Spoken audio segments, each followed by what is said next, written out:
Yo, what's up guys, so I'm here. I'm actually back now making World of Warcraft videos again. I'm not sure how often, but it's a start. It's a new video and it's World of Warcraft related, so let's go. Now, this video is going to be about 10 things, actually 11 things to do in World of Warcraft right now. If you're bored and you don't have anything to do, well, here's a list of 11 things you can do. So number 1 is set yourself a goal and work towards this goal. This can be PvP, PvE, casual, whatever. So for PvP, you have certain goals in arenas and rated battlegrounds where you have to reach a certain rating. That can be a great goal, so try to reach the maximum rating in either arenas or battlegrounds or both, and work towards that. And in the, when you work towards that, you will actually get a rating, you get achievement points, and you get titles. And you get mounts as well. It's everything in one package, and the same kind of goes for PvE as well, especially in raiding.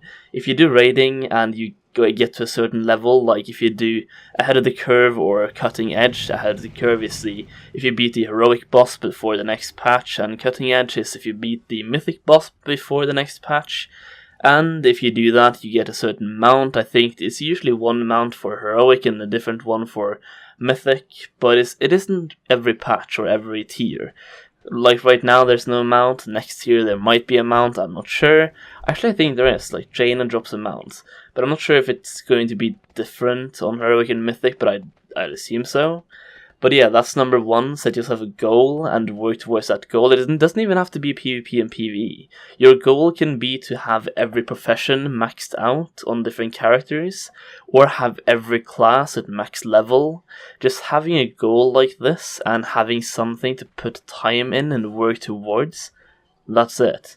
Number 2 is level a new character. There's never been a better time, in my opinion, to level a new character than right now, because they actually implemented a patch which, lowers the requirements for the XP needed. I think that's a month ago now, the 8.1 patch.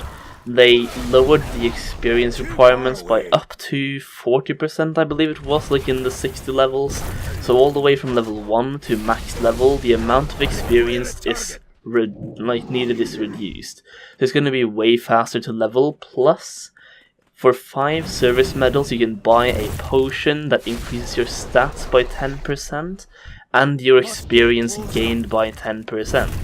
So that combined with heirlooms, and if you even recruit a friend or do anything else to increase your percentage gain, it's just going to be a massive XP gain, and you're just going to level really fast.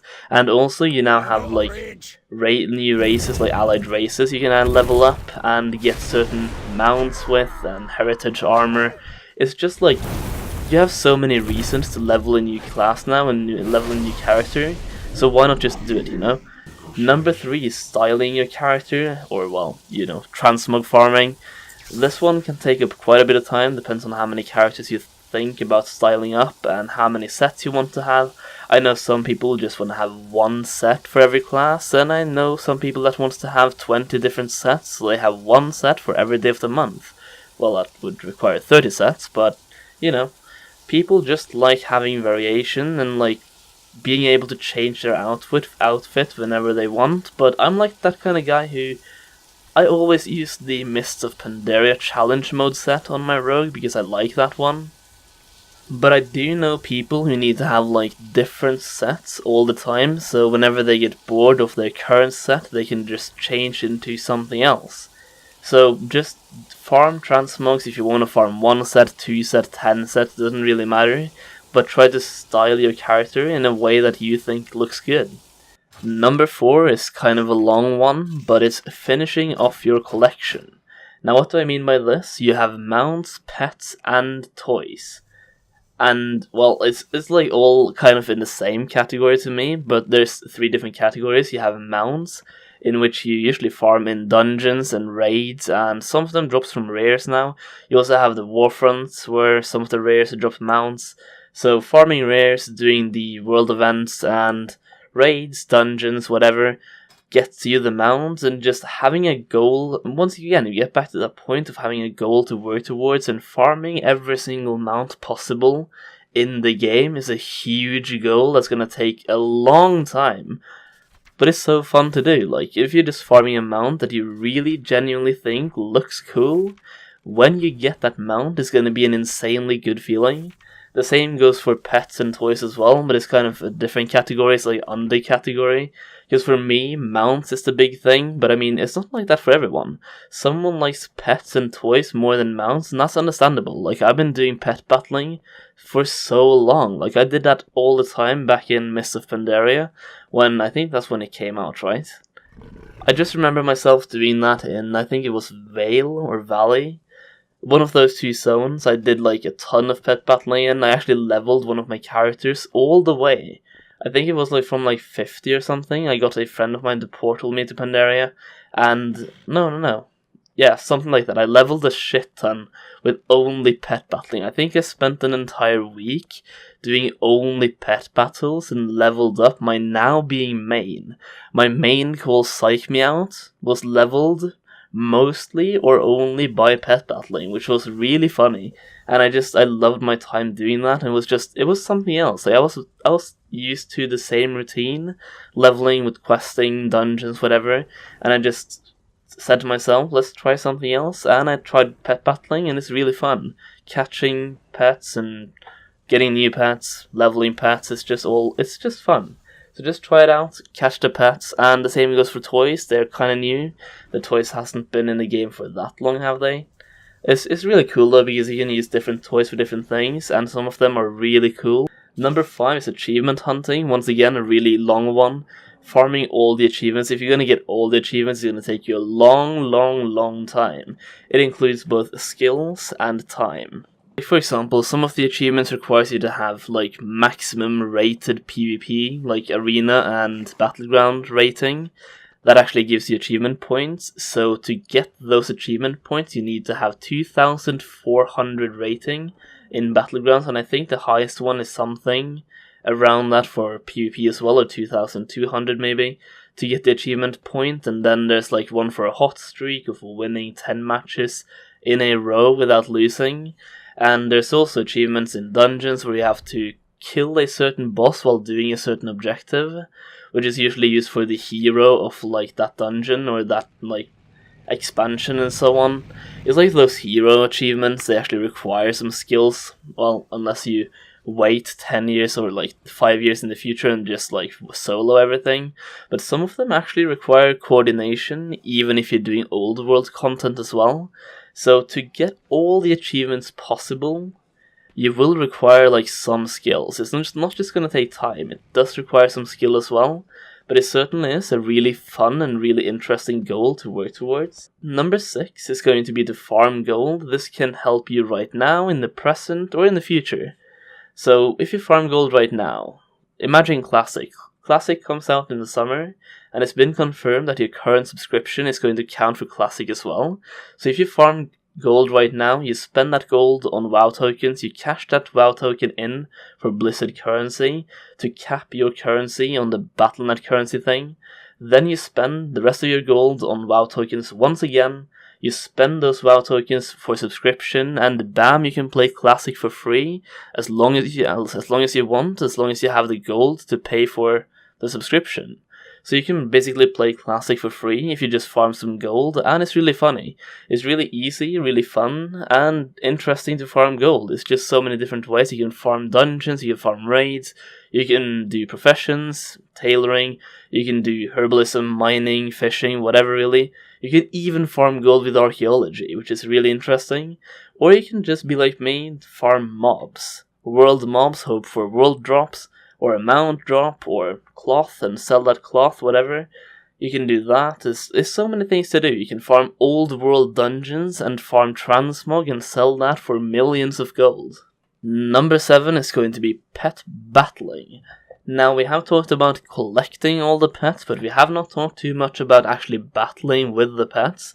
So, pet battling is kind of like an intense system. It's kind of like Pokemon, but in World of Warcraft and different. It's different from Pokemon, but not really. So you're catching all these different pets. You can catch them in the wild. You can buy some on the auction house. You can put them in a cage and sell some of them. Some of them you can only catch in the wild as well, and you cannot cage them, and you cannot sell or buy them. And yeah, it's interesting. Some of them you actually cannot battle with either, and they're just there for like, I don't even know. They're just there. So this one is going to be pet battling. Leveling the pets, you can level them from 1 to 25, so you can either have a goal of leveling as many pets as possible to 25, or level every single pet to 25, which includes catching every single pet and then leveling one of every single pet to max level. Or you can even just like level the pets that you think are good for PvP, and then focus on PvP battling with battle pets. I mean, that's what they are, they're battle pets, so you compose a perfect team for you, and you try to use that team in PvP and see how you go. So you can just try to become unbeatable in PvP by having one or several really good teams, and then just do like arenas with pet battles. Number 8 is going to be start over on a new realm without any gold. You can bring a friend or two, that's up to you, but starting over is a really good feeling. I've done that myself several times on several different realms. I have tried switching factions and going on a new realm, and I usually do that actually. I go from Alliance to Horde on a new realm, and then I go back to Alliance on a new realm. Sometimes I do move over one of my mains once I have reached maximum level on that new realm, and I just have been there for a while. Then I tend to bring my main over with me, but I do start there first and level from scratch, so I'm starting over on that realm. And then sometimes I just bring one of my mains or one of my old characters with me after I've kind of moved into that realm. So that's how I like to do it, starting over in a new realm. Like, I usually do that by myself or with one or two friends, and we start over there and we make a guild and we just like make everything new. And we usually try to level without heirlooms just to challenge ourselves and get that old vanilla feeling kind of back. I don't know. It's kind of like you're playing a game for the first time again, but not really, but kinda. Now these last 3 points, I'm not going to have any special background footage for, so we're just going to go with the one we're going with now. So number 9 is going to be challenge yourself. Do the Iron Man challenge, or level from scratch to maximum without heirlooms, or level from scratch to max only with professions, or level through pet battling, just anything really. Set yourself challenges like this, just to see how long it takes to finish them and to do things differently. It's easy to get into a routine when you're leveling a new character, so even if you level a new character, it doesn't really feel new, because you've done the same thing countless times before. Spice things up and challenge yourself. That is the whole point of this, like, number 9. Spicing things up, doing things differently, and challenging yourself. Doing the Iron Man challenge is a perfect way of doing this. Now if you want to know how to do that, you can simply go to Wowhead and typing in Iron Man challenge, or go to Google and type in Iron Man challenge World of Warcraft, and you should get tons of answers on how to do that. Number 10 is going to be roleplay. Start playing on a roleplaying server, maybe if you even find yourself a guild there.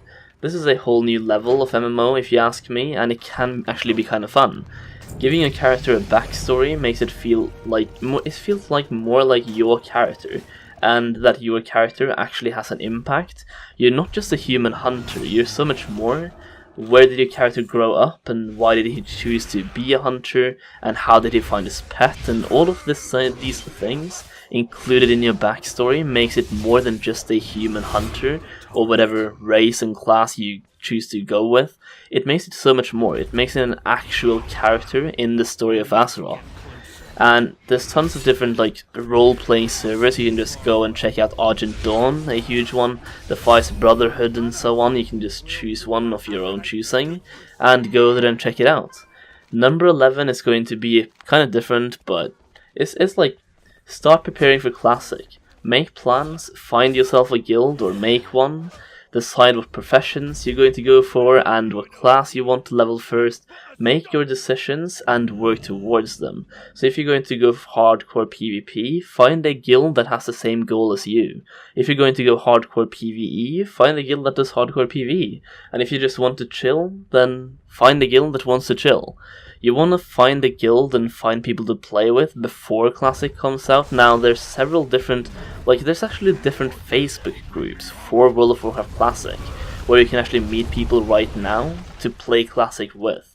And you can also start talking Classic with your Battle.net friends in World of Warcraft, or you can go on Reddit and different forums to talk about Classic before Classic is out. And I know that when I'm making this video now, but in like the 9th of January, it's going to be 6 or 7 months at least until Classic comes out. So it's way in the future, but making your plans now, that leaves room for change. If you make them right before Classic comes out, it doesn't leave any room for change. You have to just make your plans and stick with it. But if you make the plans now and you find out later on that you want to change something, then you have so much time to change anything. Plus you have more time to plan everything as well. I'm not saying you have to plan everything to rush to max level and rushing things, but it's still nice to have a plan. So you have something, you know what you're going to do. So you're not there when Classic releases and you're just stuck there like, what am I going to play? Am I going to play Alliance or Horde? Am I going to be Hunter or Mage? What race am I going to be? And you're just stuck there with all those decisions and you can't think of anything. And it's just going to take up tons, like minutes or hours of your time. So make those plans now, start preparing. That actually goes back to point number 6 as well, for farming gold. Farm gold now, so you don't have to buy game time in Classic when that comes out. So stockpile gold right now. Either stockpile gold or buy WoW tokens, convert them to Battle.net currency, and buy more WoW tokens and stockpile those. Or just do anything, just like have your game time ready now for Classic, so you're not stuck there when Classic comes out without any game time. So prepare now and you're good to go. That's it. Those are all the 11 points, or like 11 things you can do right now in World of Warcraft. There's probably like tons more things you can do, but those are the 11 things that I can think of and the 11 things that I would do right now, and I'm probably going to do some of them myself to just keep the game interesting. So yeah, just do whatever you feel like, play the game and have fun. That's it for me for today. I hope you enjoyed. I'll see you around. Peace.